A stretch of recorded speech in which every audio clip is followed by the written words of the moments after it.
আসসালামু আলাইকুম আব্বুরা আসেনি বালা খাইছিনি বা তান্নেগো বাড়ির ব্যাকের কি সম্বাদ আয়াল আমি নাসি আপনাকে লগে নতুন একখান ভিডিও তান্নেগো ব্যাকের স্বাগতম বুঝছেনি। বাপ কা বেটা কামাল হো গয়া বুঝছেনি, যেরকম বাপ তেরকম ছেলে, এটা হচ্ছে জ্বলন্ত উদাহরণ বুঝছেনি।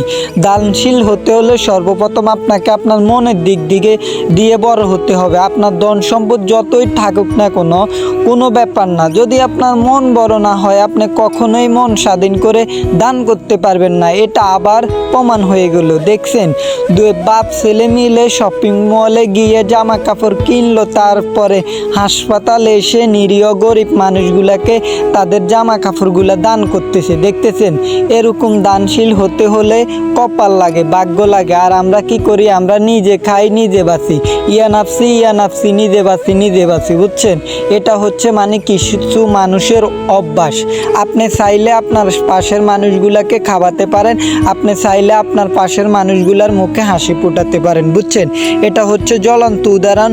তো সবাই ভালো থাকবেন, সুস্থ থাকবেন। আর একটাই রিকোয়েস্ট করতেছি ভাই, আপনারা কিন্তু এখন আর আমার পেজটা ফলো করেন না, পেজটা ফলো করিয়েন বুঝছেন নি।